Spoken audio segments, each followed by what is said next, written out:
Ferrari, the iconic Italian brand that also makes some of the most exclusive performance vehicles on the planet, has done what they said they would never do. When you think of Ferrari, you think of a beautifully designed two-door vehicle that's fast,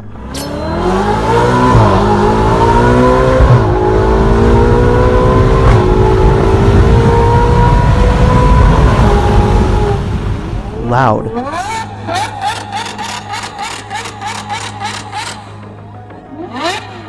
powerful,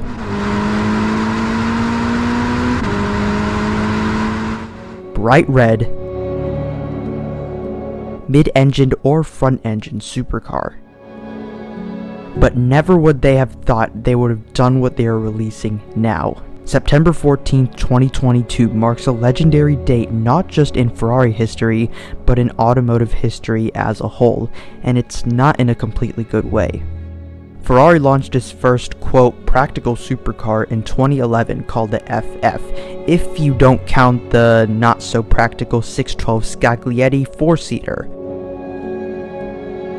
But after the FF was discontinued, the successor was the beautiful GTC4 Lusso in 2016, and now its time is long overdue. As the SUV market absolutely dominated the car industry, every performance manufacturer that you can think of and never expected jumped on the trend. But there is still one brand missing from the pack. Besides McLaren. In 2015, design chief Flavio Mazzoni said, and I quote, "Enzo Ferrari would turn in his grave if that were to happen. Never. It's not within our DNA, and it's something that we are never going to look at. But oh, how the tables have turned." Sadly.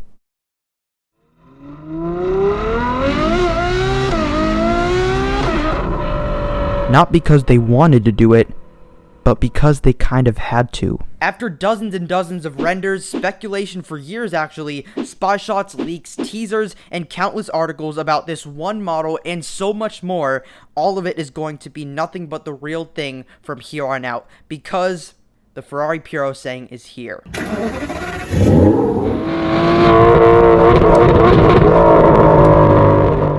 So if you're new to my channel, please subscribe down below to help me achieve my dream of becoming a successful YouTuber. I make all types of content on this channel, from everything from car reviews, to my personal opinions, to vlogs, to in-depth redesigns, to short videos, and even informative videos. So basically every single thing a car guy would want in a YouTube channel. So make sure you hit that subscribe button and turn on post notifications so you won't miss a single video. But the Ferrari Purosangue is here, and it is very confusing, and not in the way you're thinking of. Ferrari has done what they said they never would, and that is making an SUV, but no, Ferrari doesn't want it to be classified as an SUV. They want it to be an FUV, Ferrari Utility Vehicle. Around a year and a half ago, I made a video about everything that we know so far about the Ferrari Purosangue, but that was before all the leaks happened and all before the spy shots with the production bodywork was on there with the production engines. So if you do want to go check it out, there is a link for it down in the description down below, but that was really old before any of this stuff happened. Now, the Purosangue's debut is on September 13th, 2022, but It is so confusing. and it's not because the Italian prancing horse has created an SUV. Oh wait, I mean FUV. But I'll explain in a second. Obviously, literally every performance and luxury car maker is making an SUV that's super fast now, and to name a few, we have Lamborghini with the Urus, and now Urus Performante. We have Aston Martin with the DBX and DBX 707, Bentley with the Bentayga, and Bentayga Speed V8 and W12, Rolls-Royce with the Cullinan, Maserati with the Levante and Levante Trofeo, Alfa Romeo with the Stelvio and Stelvio Quadrifoglio, and even Bugatti was so close to making an SUV too. After all of these exclusive brands saw how good crossovers and SUVs were doing for sales with more affordable cars, such as Toyota, Chevy, Honda, Mazda, Ford, Tesla, Dodge, and you get the point. But the majority of the sales of all the brands that I just listed came from SUVs, and that is because that's what people want, for some reason. And since it works for the lower class brands such as those that I just listed, it would obviously work for the upper class brands, right? And it did. Lamborghini's SUV, the Urus, is 60% of all sales of new Lamborghinis, so that means only like 25% comes from all the variants of the Huracan, and like 15% is from Aventadors. That is crazy. But Ferrari wants the Purosangue to make up only around 20% of the sales of all Ferraris that are on sale right now, which is kind of a lot. We have the 296 GTB and GTS, the Roma, the Portofino M, SF90 Stradale and Spider, the 812 GTS and Superfast that both just got discontinued, as well as the F8 Tributo and Spider, and another recently discontinued model that the Purosangue technically will replace, and that is the stunning GTC4 Lusso. And what makes it even more confusing is that Ferrari wants to sell the Purosangue only to their most loyal customers, and they want the Purosangue to be a limited production vehicle. What? Ferrari used to only make road cars just to fund their F1 team, but, well... Now, I'm not into F1, but I do know that Ferrari was all about F1 back in the day when they started making road cars originally, and now they're not as dominant in their F1 team in racing, but now just keep this in mind right here.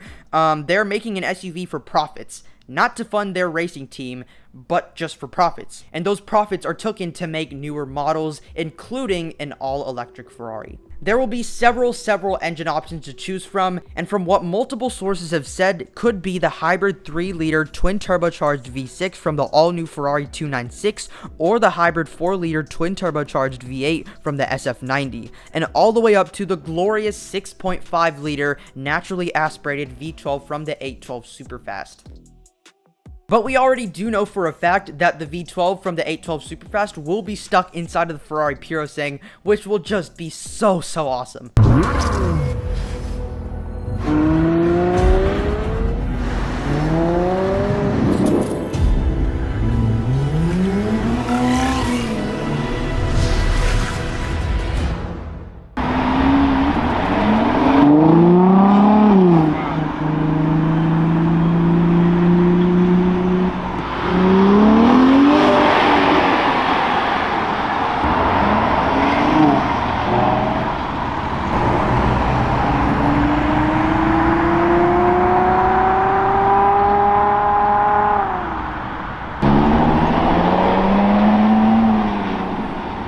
Also, I kind of called this a year ago when I made that original video, so if you want to go check this out, you can. Just link in the description down below. For drivetrains, of course, all-wheel drive will be an option, just as it was on the FF and GTC4 Lusso. The GTC4 Lusso actually had something really cool, though, which is that in 4th gear, the car will actually switch from all-wheel drive to rear-wheel drive only, and I'm guessing something similar to this will be put into the Purosangue, or at least maybe a full rear-wheel drive? And that brings us to the other rumors that have been like circulating around, and that could be that the Ferrari Purosangue could be completely fully rear-wheel drive. Now, I don't think that's actually a possibility, because if you want a performance SUV nowadays, you would have to kind of have all-wheel drive, and the FF and GTC4 Lusso both had 4-wheel drive, so it wouldn't make sense if it just has rear-wheel drive, but maybe that'll be an option, or at least we can switch the all-wheel drive to just rear-wheel drive with the push of a button. Oh wait, or the screens. We'll talk about more of the interior in a little bit. So my assumption for the new gearbox is going to be Ferrari's brand new 8-speed dual clutch automatic gearbox with the flappy paddles. And I know for a fact that there definitely will not be a manual option for this car with a 6-speed gated manual or something like that, because there's no way that another gearbox option will be fitted into a brand new Ferrari, because Ferrari is really trying to push out their new 8-speed gearbox because it is just fantastic. And currently some models that use that 8-speed gearbox are the Roma, we have the 296 GTB, we also have the Portofino M with the SF90 Stradale also. But if the Purosangue does adopt the hybrid powertrains that comes from the hybrid 296 GTB and hybrid SF90 Stradale, then the Purosangue will not have a reverse gear, but instead it would turn the electric motors backwards to reverse the car. And if it does not adopt the hybrid powertrain, then maybe it will use something similar to the Portofino M's gearbox, which is basically the same thing, except does have a reverse gear. So we already talked about the engines and what engine options could be possible for this car, but let's talk about the horsepower now. So if the engines are straightly taken out of one vehicle to the other and put straight into the Purosangue, well, let's just discuss all the options. If it gets the V6 straight from the 296, it would make 650 horsepower, which is still more than enough to compete with its rivals, and actually more horsepower than almost all of them. But at the same time, while being lighter, but that power could go up to 819 horsepower if they add the electric motors. But if they put the V8 straight out of the SF90, it will have 769 horsepower, and then add the electric motors, and that will bump to 986 horses. Then we come to the engine that everyone wants to see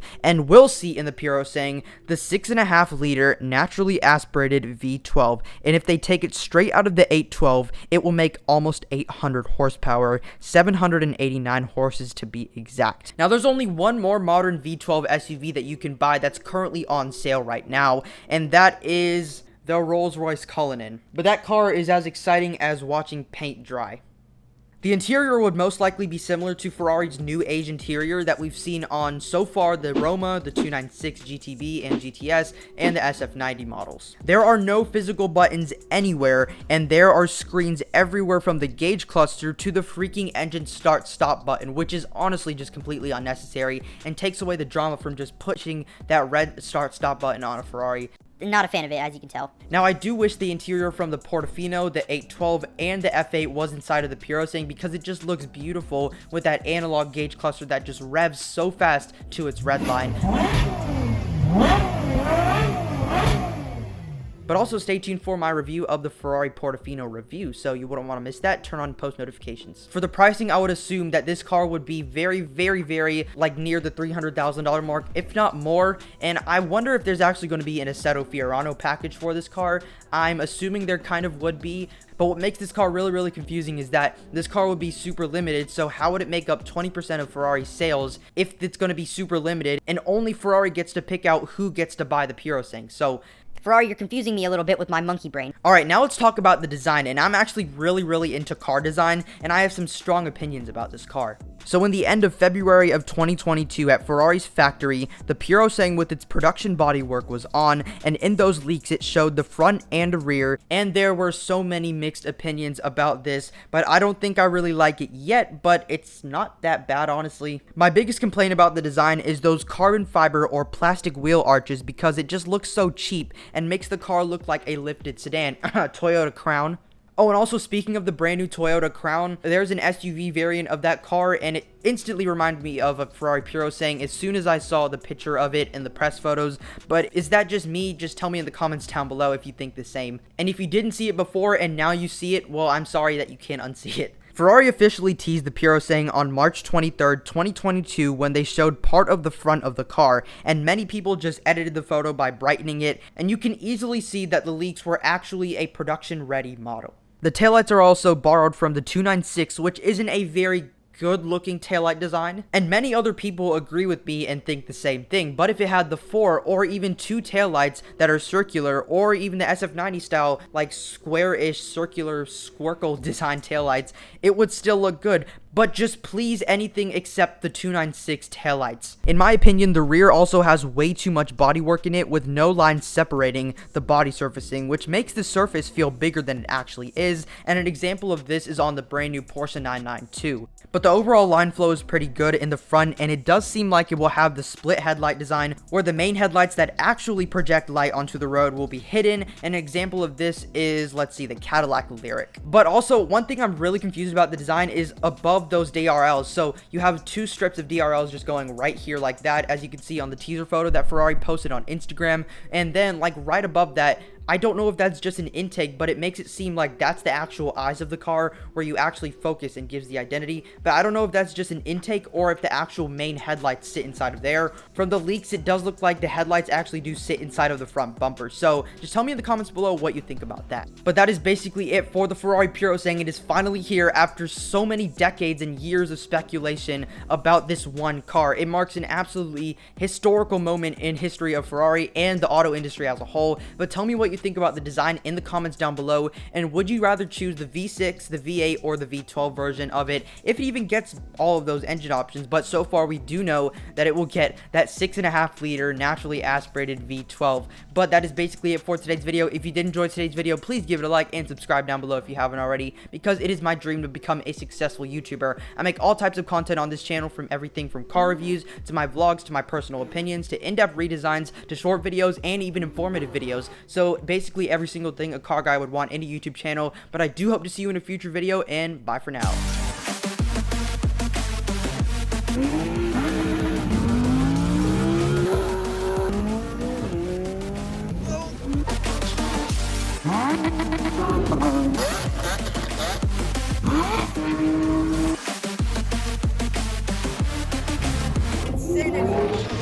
basically the same thing, except does have a